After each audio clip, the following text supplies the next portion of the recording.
బండి ఆపరా సరే. కత్తి, ఏమైంది? నాకు నా డైరీ కావాలి. డైరీయా? నువ్వు ఉండగా డైరీ అవసరం లేదన్నావుగా. నువ్వు ఇంకా నాకు ఉండవనిపిస్తోంది. సరే, నీకు డైరీ ఇస్తే అందులో ఏం రాసుకుంటావు? నాన్న నాకు ఎంగేజ్మెంట్ చేస్తున్నారు, నాకు ఇష్టం లేదని. ఇప్పుడు ఎక్కడి నుంచి మాట్లాడుతున్నావు? చీర కట్టుకొని రమ్మని గదిలోకి పంపించారు. కట్టుకున్నావా మరి? లేదు. అయినా నేనేం చెప్తున్నా, నువ్వేం అడుగుతున్నావు? లవ్ చేసుకునే విషయం భూమరికి తెలుసా? ఆ బండ దానికి తెలిస్తే ఏంటి, తెలియకపోతే ఏంటి? మా ఫ్రెండ్స్ కూడా నేను లవ్ చేసినంత నువ్వు లవ్ చేసావని తెలియదు. అయితే ఇంకా కాలేజీలో సీనియర్స్ కి కాఫీ షాప్ వాడికి లైట్ గా తెలుసు. ఇంకా మీ కాలేజీలో స్వీపర్స్ కి వాచ్మెన్ కి డౌట్ ఉంది అనుకుంటా. ఏం మాట్లాడుతున్నావు కత్తి? ఫస్ట్ నుంచి మీ నాన్న కూడా నా మీద డౌట్ ఉంది కదా, మరి నా పేరు బయటకు వస్తుందేమో అని. ఏమవుతుంది అంటే రేపు నీకు పెళ్లి ఇష్టం లేదని సూసైడ్ చేసుకున్నావు అనుకో, మన విషయం బయటకు వస్తుందా రాదా అని. నేను ప్రేమించుకున్నామని నీకు నాకు తప్ప ఎవరికి తెలీదు. నీ పేరు బయటకు రాకుండానే సూసైడ్ చేసుకుంటాను, పెళ్లి చేసుకుంటాను. ఎందుకంటే పెళ్లి చేసుకున్నా సూసైడ్ చేసుకున్నా ఒకటే కదా. మరి ఇప్పుడు ఏం చేయమంటావు? అయితే మీ ఇంటికి వచ్చి లేచిపోతాం రమ్మంటే వస్తావా? చచ్చినా రాను. నాకు మా నాన్న కావాలి, నువ్వు కావాలి. నాకు మా నాన్నతో ఉండే ధైర్యం, నీతో ఉండే ఆనందం, రెండిట్లో ఏది లేకపోయినా ఇంకొకటి నాకొద్దు. సరే, ఇదే విషయం హాల్లోకి వచ్చి మీ నాన్న చెప్దురా.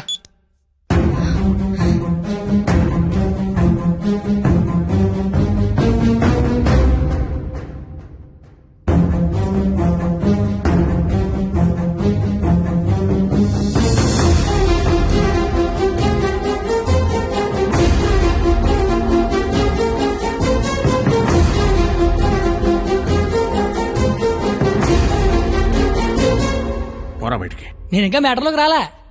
నేను మీ అమ్మాయి ప్రేమించుకున్నాం, ఆ విషయం చెప్పడానికి వచ్చా. బయటికి పో. నీకు మ్యాటర్ సరి కన్వే కాలేదనుకుంటా. నేను మళ్ళీ చెప్తా, నేను మీ అమ్మాయి ప్రేమించుకున్నాం, ఆ విషయం మాట్లాడడానికి వచ్చా. నేను నా కూతురుతో మాట్లాడాల్సి ఉంది. నువ్వు 20 ఏళ్ళ నుంచి నీ కూతురుతో మాట్లాడి ఉంటే ఇప్పుడు నాలంటే నీ ఇంటికి వచ్చి మాట్లాడాల్సిన అవసరం ఉండేది కాదు. కానీ ముందు మ్యాటర్లోకి రా. ఎలా నచ్చాడు వీడు నీకు? అది మేమే మాట్లాడుకున్నాం కానీ ముందు మరి మ్యాటర్లోకి రా. మ్యాటర్ తేలేదాకా నేను ఎక్కడి నుంచి వెళ్ళను. ఏ మ్యాటర్ తేలాలి? ఎన్నిసార్లు చెప్పాలి సామి, నేను నీ కూతురు అది మాట్లాడడానికి. మేము వస్తాం బాబు గారు. అమ్మమ్మ మీరు కూర్చోండి, మీరు లేకపోతే మామగారు మాటనరు. ఏరా క్వాలిటీ, దాన్ని పెళ్లి చేసుకోవడానికి వచ్చావా? ఏ అతనికే ఇంజనీరింగ్ చదువుకున్నాడు, అమెరికాలో జాబు, ₹1,00,000 జీతం, క్వాలిటీ జీవితం. ఇది ఆడపిల్ల తండ్రి కోరుకునేది. నువ్వు ఉన్నావు. నాకు 20 ఏళ్ళు వచ్చాక అమ్మాయి నచ్చుద్దని, దానికో బాబు ఉంటాడని, ఆడికి లోక జ్ఞానం లేకపోయినా పర్లేదు ₹1,00,000 తెచ్చి అల్లుడు వస్తే చాలని నాకు చిన్నప్పుడు తెలియదు కదా మామా. తెలుసుంటే చిన్నప్పుడు చదువుకునేవాడినేమో, మంచి ఉద్యోగం తెచ్చుకునేవాడినేమో. నాకు అప్పుడు తెలియదు కదా. ఇప్పుడేంటి అది మాట్లాడుకుందాం. అదిగో మాట్లాడలేదు మీరు.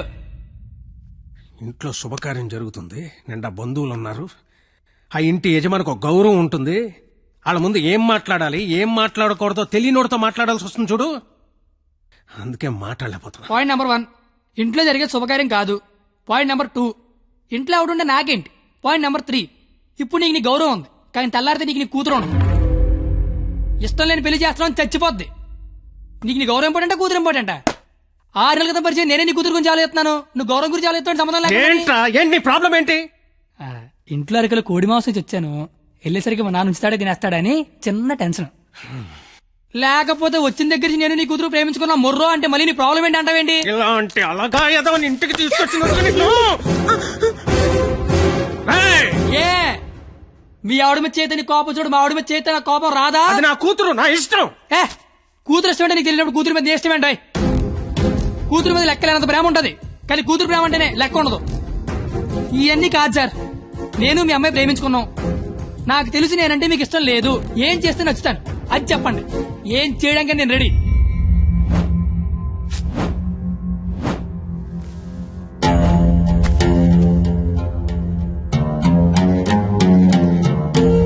మనకు సంబంధం లేని ఒక వ్యక్తి మన ఇంటి తలుపు తీసుకుని లోపలికి వచ్చి మన ఇంట్లో మన గురించి మనకు తెలియకుండా ఏమనుకుంటున్నారో మనకి తెలిసేలా చెప్తే ఎలా ఉంటుందో నాకు ఆ క్షణం తెలిసింది. ఆలోచించడానికి కూడా అవకాశం లేకుండా పోయింది. తప్పని పరిస్థితుల్లో నేను ఒక డెసిషన్ తీసుకున్నాను. ఏం చేస్తే నేను నీకు నచ్చుతానని నువ్వు అడిగావు కదా, ఏం చేసినా ఈ జన్మకు నువ్వు నాకు నచ్చవు. కానీ ఇది ప్రేమించింది కదా.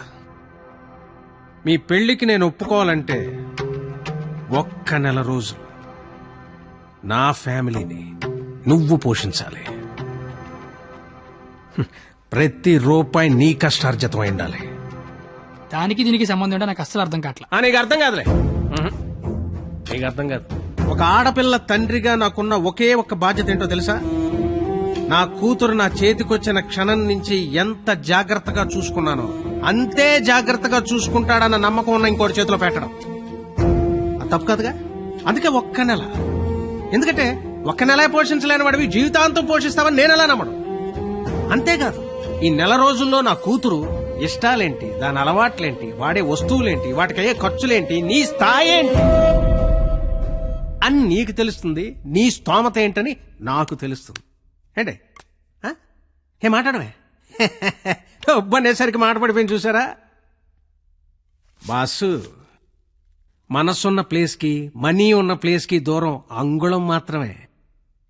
పాపం లోపల ఉన్న మనసేమో నేను బయటకు వస్తా అంటది.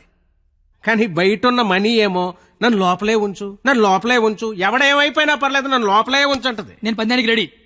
గెలిస్తే నీ కూతురు నాకు ఇచ్చి పెళ్లి చేయాలి. ఓడిపోతే నా కూతురు లైఫ్ నుంచి నువ్వు వెళ్ళిపోవాలి. ఇంకో విషయం, ఓడిపోతే నువ్వు నా కాళ్ళు పట్టుకొని క్షమాపణ చెప్పి వెళ్ళాలి. గెలిస్తే నా కాలు కడిగితే నీళ్లు చల్లుకోవాలి. అయితే మొదటి తారీఖు మొదటి సెకండ్ నుంచి 31వ తారీఖు ఆఖరి సెకండ్ వరకు ఇంట్లో ఖర్చు అయ్యే ప్రతి రూపాయికి నేనే జవాబారి అని ఇందులో రాసి సంతకం పెట్టు.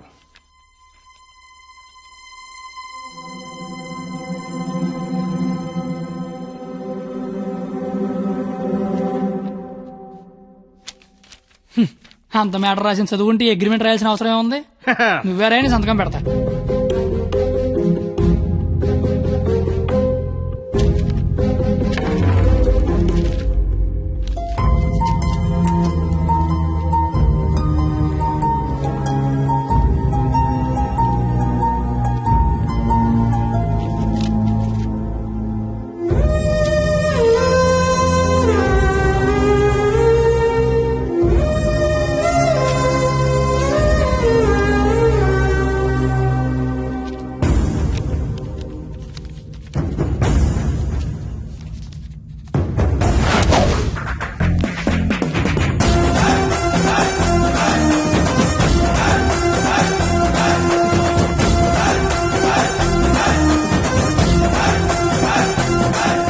నెలంతా ఖర్చు పెట్టి పోషించడం పెద్ద కష్టమేమి కాదేమో. పోషించలేనంత ఖర్చు పెట్టించడం కూడా పెద్ద కష్టం కాదేమో.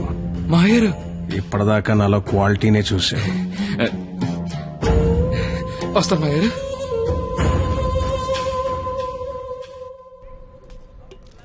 నెల రోజులు వాళ్ళ ఫ్యామిలీని పోషిస్తాను మాటిచ్చొచ్చావా? అది నువ్వు సంపాదించిన డబ్బులతో. సరే పద, పొల్లేసి తింటూ మాడుకుందాం. డబ్బులు పొల్లేసుకో డబ్బులు పన్నెల కదుతారు నువ్వు. లవ్ చేశాను కదరా బావా. నువ్వు ఎలాగైనా ఈ పందెం గెలవాలరా బావా. నీకు మేమంతా సపోర్ట్ చేస్తాం. ఏరా చెయ్యొచ్చు, మరీ పొల్లేసి డబ్బులు అన్నతో పన్నెల గెలిపిస్తున్నారా? ఫ్రెండ్స్ మీరే అలాంటి అలారా. మీరు సపోర్ట్ చేస్తే ఏమన్నా చేస్తాను, ఎవరికైనా సమాధానం చెప్తాను. ఇంతకీ ఈ విషయం మీ నాన్న చెప్పావా? సగం చెప్పాను.